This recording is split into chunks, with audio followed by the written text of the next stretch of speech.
கேளுங்கள், வேண்டாம். இங்கு பாருங்கள் உசூர், இவள் திருடிய நகை கிடைத்து விட்டது.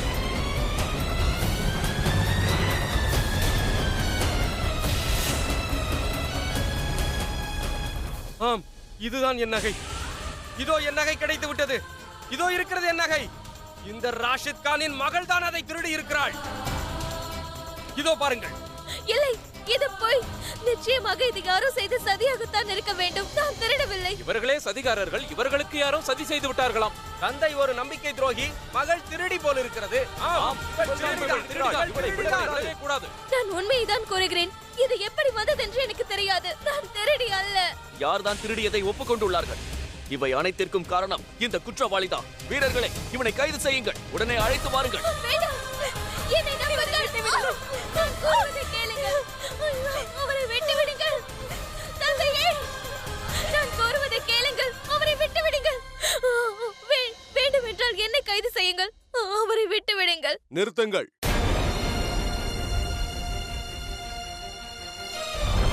என்ன நடக்கிறது? இவர்களிடமிருந்து இந்த நகை கிடைத்துள்ளது ஓசூர்.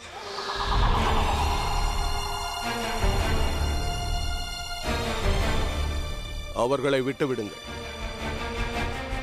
ஏதோ தெரியாமல் தவறு செய்து விட்டார். அவர்கள் செய்த முதல் தவறு அல்லவா? மன்னித்து விட்டு விடுங்கள்.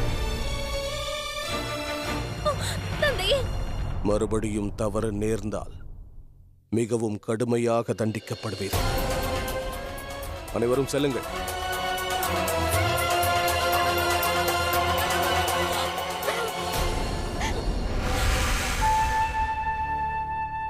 இங்கு வா. தாங்களுக்கு மிகவும் நன்றி. தாங்கள் தான் என் தந்தையின் உயிரை காப்பாற்றினீர்கள். அல்லாஹ் உங்களை மகிழ்ச்சியாக வைக்க வேண்டும். தாங்கள் என்ன செய்கிறீர்கள்? என்னை விடுங்கள். வலிக்கிறதா? உன்னை நான் எதற்காக மன்னித்தேன் தெரியுமா? இளவரசன் சலீமிற்கு பாடம் புகட்டுவதற்காகத்தான்.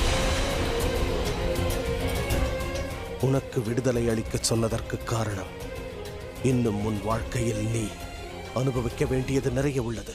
இது போன்ற வலி, வேதனை, அவமானம். நீ இளவரசன் சலீமின் சிறுவயதை நாசம் செய்தாய் அல்லவா? இப்போது அதற்கான தண்டனையை அனுபவி. இந்த நாளிலிருந்து உன்னுடைய வாழ்க்கையில் சந்தோஷம் என்பதே இருக்காது. இது இளவரசன் சலீமின் கட்டளை.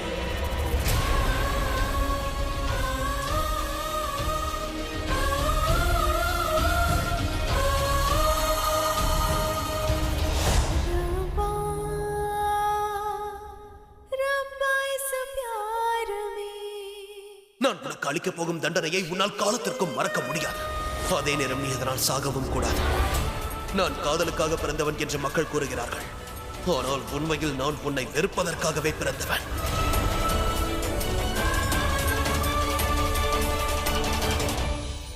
நான் இன்று மகிழ்ச்சியாக இருக்கிறேன் சலீம். ஏனென்றால் ஜலால் ஜோதாவின் திருமண விழாவின் ஏற்பாடுகள் அனைத்தையும் நீ ஏற்றுக்கொண்டிருக்கிறாய் அல்லவா? வணக்கம் அத்தை அவர்களே. நன்றாக இருங்கள். இளவரசர் நல்ல காரியம் செய்திருக்கிறார். இப்படியாவது முராதும் தானியலும் வேலை செய்வார்கள் அல்லவா? விழாவில் மகிழ்ச்சியாக இருக்கும் அல்லவா? ஆம் என் செல்லமே, மிகவும் மகிழ்ச்சியாக இருக்கும். ஜோதா பேகம் அவர்களே, உங்களது திருமண நாள் அன்று விசேஷமாக ஏதேனும் நடக்குமா என்று கூறுங்கள். விழா கோலாகலமாக நடக்கும் என்று தெரியும். நிச்சயம் அப்படித்தான் இருக்கும். நடக்கும் ஒவ்வொரு ஏற்பாடுகளையும் சலீம் அண்ணாவே பார்த்துக் கொள்கிறாரே.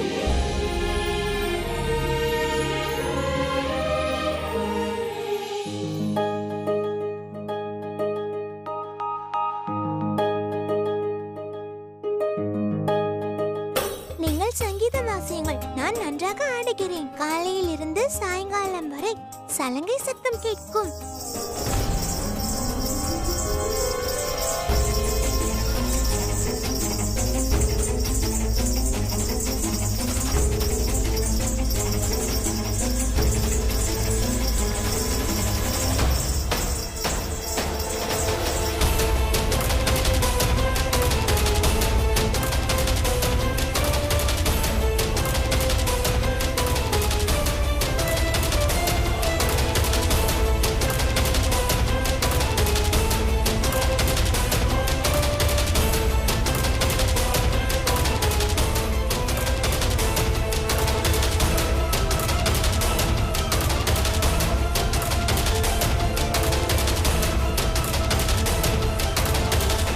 சலீம், என்ன ஆயிற்று? ஒன்றுமில்லை. தொடர்பலோடு ஒரு வேலை இருந்தது. இப்பொழுதுதான் நினைவு வந்தது. விழாவிற்கான ஏற்பாடுகளை செய்ய வேண்டும். நான் செல்கிறேன். Good office. இளவரசனான பிறகு சலீம் மிகவும் மாறிவிட்டான். இப்பொழுது அனைத்து பொறுப்புகளையும் அவனே பார்த்து கொண்டிருக்கிறான். அல்லாஹ் அவனை மகிழ்ச்சியாக வைத்திருக்க வேண்டும். ஆமென். என்ன யோசிக்கிறீர்கள் டான்சிங்? பயப்படாதீர்கள், அது அந்த அளவு கஷ்டமான வேலை இல்லை. இடையூறுக்கு மன்னிக்க வேண்டும் ஷெகன்ஷா. இருந்தாலும் இது சாத்தியமே அல்ல.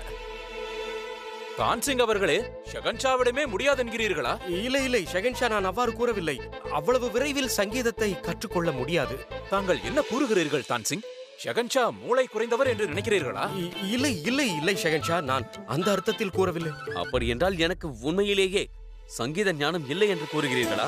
இல்லை இல்லை ஷெகன்ஷா, நான் கூறியதற்கான அர்த்தம் அதுவல்ல. அதாவது ஷெகன்ஷா, சுதிலயம் மாறாமல் பாட வருடங்கள் ஆகும். குறுகிய நாட்களுக்குள் எவராலும் ஸ்வரங்களை கூட கற்க இயலாது. அப்படி இருக்கும்போது தாங்களே யோசியுங்கள், முழு பாடலையும், அதுவும் சுதிலயம் மாறாமல் தாளத்தில். ஷெகன்ஷா, இது எவ்வாறு சாத்தியம் கூறுங்கள். இங்கே பாருங்கள் தான்சிங் அவர்களே, இந்த விழாவில் நிச்சயம் நான் பாடியே தீர வேண்டும். இன்று வரை ஜோதா பேகம் என்னிடம் எதையும் வேண்டி கேட்டதே இல்லை. என்னால் இதை கூட நிறைவேற்ற முடியவில்லை என்றால் பிறகு நான் என்ன ஷெஹன்ஷா? அவரெல்லாம் ஒன்றுமில்லை. நான் என்ன கூற வந்தேன் என்றால், இந்த முயற்சி இது நடக்கவே நடக்காது ஷெகன்ஷா. நீங்கள் ஏன் நடக்காது என்று கூறுகிறீர்கள்? உங்கள் சங்கீதத்தால் பூக்கள் பூக்கின்றது, காட்டில் மிருகங்கள் ஓடுகின்றது, பிறகு மேகம் மழையை பொழிகிறது, தண்ணீரில் தீப்பற்றிக் கொள்கிறது. அப்படி இருக்கும்பொழுது ஷெகன்ஷாவால் ஏன் சங்கீதம் கற்றுக்கொள்ள முடியாது? தாங்களே கூறுங்கள் ஷெகன்ஷா. நிச்சயமாக இந்த விஷயத்தை பற்றி நாம் பிறகு தனியாக பேசுவோம் ஷெகன்ஷா. இருப்பினும் இங்கே பாருங்கள் தான்சிங் அவர்களே, இதை நீங்கள் கட்டளையாக கூட எடுத்துக்கொள்ளுங்கள். நான் என் மனைவியை மிகவும் காதலிக்கின்றேன். நான் கொடுத்த வாக்கை நிறைவேற்றியாக வேண்டும். அதோடு தாங்கள் கவலைப்படாதீர்கள். நான் மும்முரமாக பயிற்சி எடுத்துக் கொள்கிறேன். அதாவது நான் முழு முயற்சியோடு இதை பயிற்சி செய்கிறேன். என்னால் இதை கற்றுக்கொள்ள முடியும். சரி ஷெகன்ஷா, அவ்வாறே நடக்கட்டும். மிக்க நன்றி. தொடர்மல் அவர்களும் இன்னும் சிலரும் தங்களுக்காக காத்திருக்கிறார்கள். நான் வந்து விடுகிறேன் என்று அவரிடம் கூறு. நான் தோடமல் அவர்களிடம் ஒரு முக்கியமான விஷயம் பேச வேண்டும். நான் சென்று வருகிறேன்.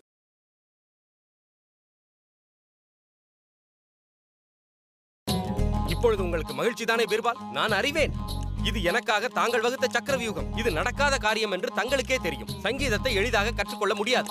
அப்படி இருந்தும் முயற்சி செய்யுங்கள் தான்சிங் அவர்களே, தங்களால் முடியும்.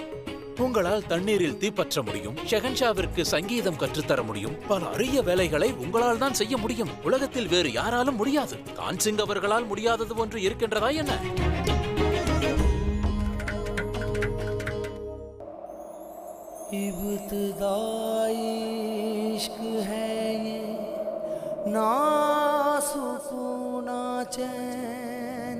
सारी सारी रहना जागे प्यार में दो नैन।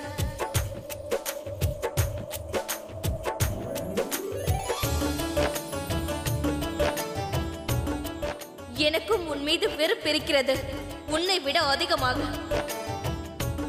நான் பார்க்கும்போது இவனது அன்பு காதலின் மேல் பட்டு அவன் கீழே விழுந்து விட்டான். இந்த வழக்கை பொறுத்தவரை என்னுடைய முடிவு என்னவென்றால், காதருக்கு எப்போது நினைவு திரும்புகிறதோ அதுவரை அவனுடைய எல்லா பொறுப்புகளையும் நமது சலீம் தான் பார்த்துக் கொள்ள வேண்டும்.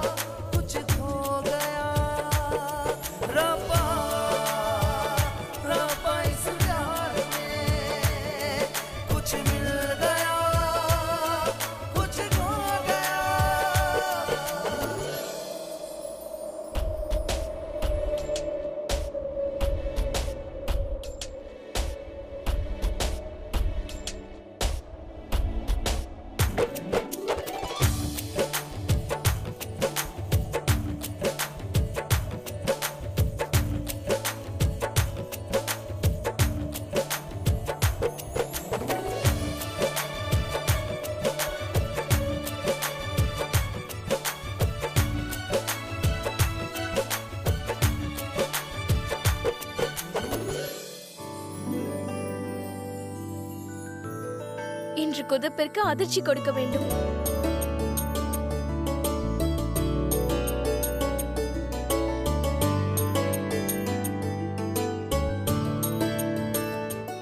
நீ வருவதற்கு தாமதமானாலும் நீ வந்ததற்கு அல்லாவிற்கு தான் நன்றி கூற வேண்டும் அனார்கலி. என்னுடைய திட்டத்தை முறியடித்து விட்டீர்கள். நான் வந்தது தங்களுக்கு எப்படி தெரியும்? உன் கூந்தலில் இருக்கும் பூதான் அதற்கு காரணம். ஏனென்றால் அதனுடைய வாசம் நீ வருவதற்கு முன்பு நீ வரும் செய்தியை கூறிவிடுகிறது. இப்போது என் தலையில் இருக்கும் பூவும் எதிரியாகிவிட்டது. ஆனால் எனக்கு எதிரி அல்ல. ஏனென்றால் நீ வரும் செய்தியை அதுதான் எனக்கு கூறுகிறது. உண்மையில் இந்த பூவின் வாசம் நன்றாக இருக்கிறது.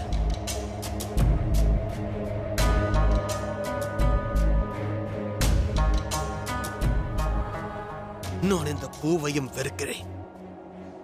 நான் உன்னுடைய நினைவுகளை வெறுக்கிறேன். அனார்கலியை நினைவுபடுத்தும் ஒவ்வொரு பொருளையும் நான் அடியோடு வெறுக்கின்றேன்.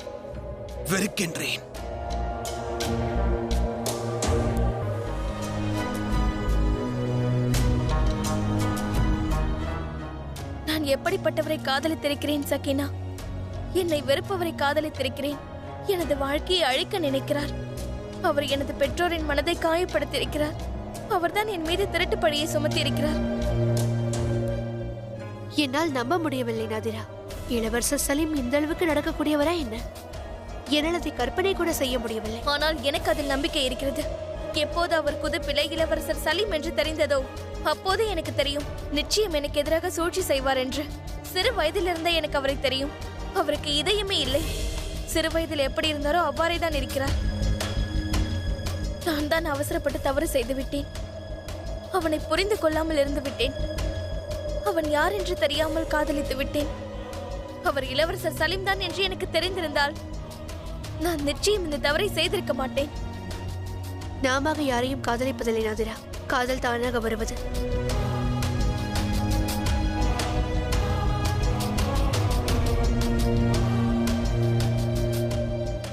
இதை சற்று பார் நாதிரா.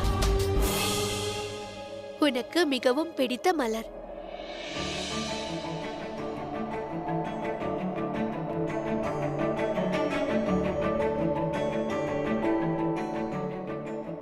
குதாவிற்கு நன்றி. எனக்கு மிகவும் பிடித்த பூ இன்று வரை என்னுடனே இருக்கிறது. இது மனிதர்களை விட சிறந்தது. தன்னுடைய நம்பிக்கையை நிரூபித்து விட்டது. உதிர்ந்து போனாலும் வாசனை கொடுத்து கொண்டிருக்கிறது. வலியை தருவதில்லை.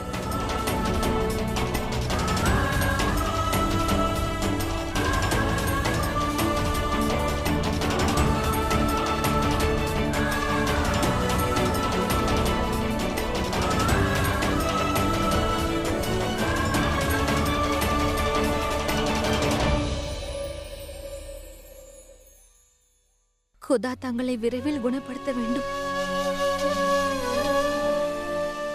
அஸ்லாம் அலைக்கும் அம்மா. வலைக்கும் அசலாம். இவர் உடல்நிலை எவ்வாறு இருக்கிறது? அப்படியே தான் இருக்கிறது. ஜுரம் குறையவே இல்லை. வீரர்கள் இங்கு வந்து சோதனை செய்தார்கள் அல்லவா? அதன் பிறகு ஜுரம் அதிகமாகிவிட்டது. குதா எதற்காக எங்களை இவ்வாறு சோதிக்கிறாரோ? அன்னையே, தாங்கள் சென்று சாப்பிடுங்கள். நான் தந்தையை பார்த்துக் கொள்கிறேன். நீ சாப்பிடு நாதிரா. ஆனால் அன்னையே, நான் சாப்பிட்டு விட்டேன். போய் கூறாதீர்கள். நான் தங்களது மகள். உங்களை பார்த்தாலே தெரிகிறது நீங்கள் எதுவும் சாப்பிடவில்லை என்று.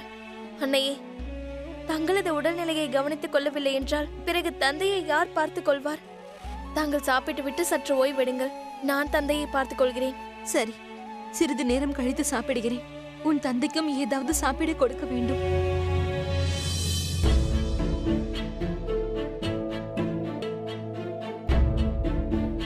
தந்தையே,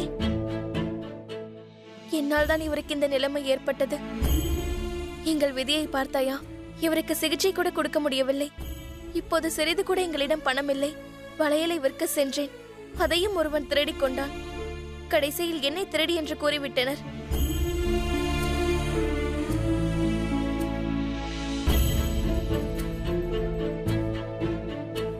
ஒரு வேலை செய்யாதிரா.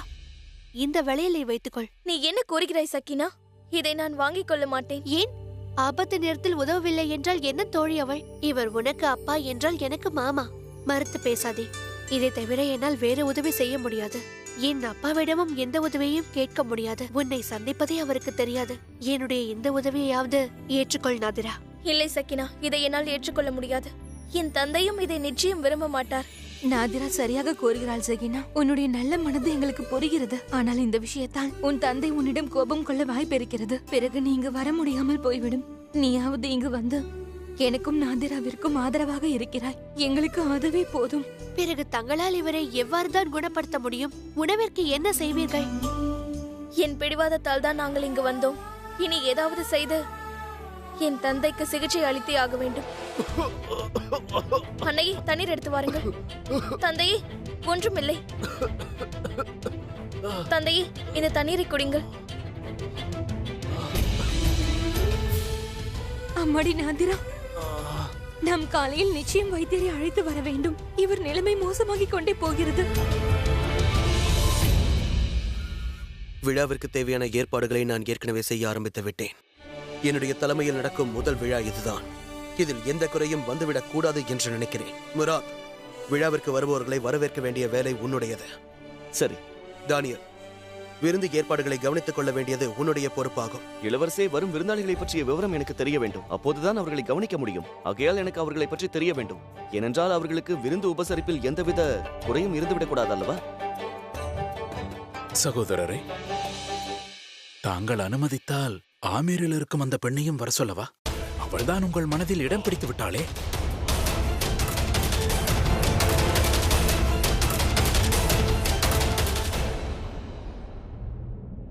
தாங்கள் அனைவரும் செல்லலாம்.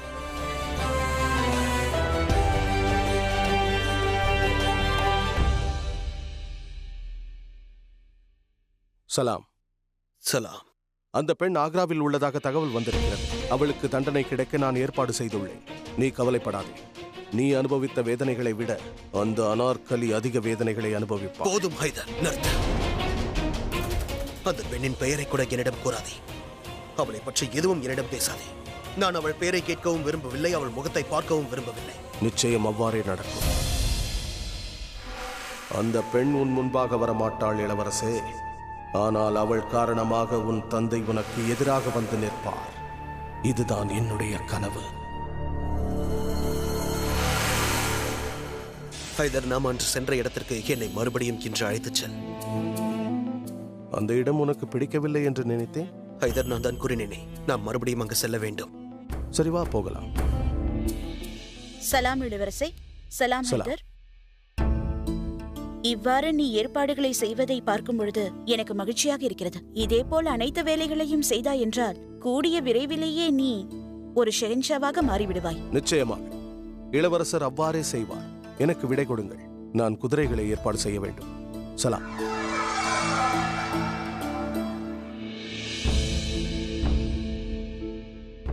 நீ எங்காவது செல்கிறாயா சலீம்? ஆமனே, எனக்கு இங்கு இருக்கவே பிடிக்கவில்லை. இந்த விழாவிற்கான ஏற்பாடு இதையெல்லாம் உங்கள் மகிழ்ச்சிக்காகத்தான் செய்தேன். இதை நான் ஷெஹன்ஷாவிற்காக செய்யவில்லை. என்னால் இப்பொழுதும் அந்த விஷயத்தை நம்ப இயலவில்லை. ஃபரான் பேலாவின் நிக்காவை நிறுத்தி வைப்பேன் என்று கூறியதை. ஆனால் எனக்கு மகிழ்ச்சியாக இருக்கிறது. நான் கூறுவதையெல்லாம் கேட்கிறாயே. அது சரி, நீ எங்கு செல்கிறாய்?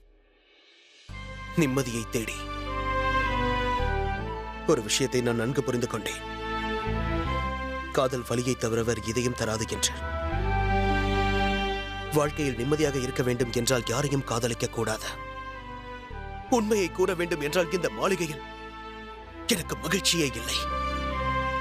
அதனால் சிறிது நேரம் வெளியே சென்று விட்டு நான் வருகிறேன். அன்னைக்கு எனக்கு விடை கொடுங்கள். அதுதான் விஷயம் என்றால் நீ கண்டிப்பாக சென்றுதான் தீர வேண்டும். ஆனால் விரைவாக வந்துவிடு. குதாஃபிஸ். ஹுதாஃபிஸ். நீ எங்கு செல்கிறாய் என்று எனக்கு தெரியும். அதைத்தான் நானும் விரும்புகிறேன். நீ அங்கேயே செல். அங்குதான் உனக்கு நிம்மதி கிடைக்கும்.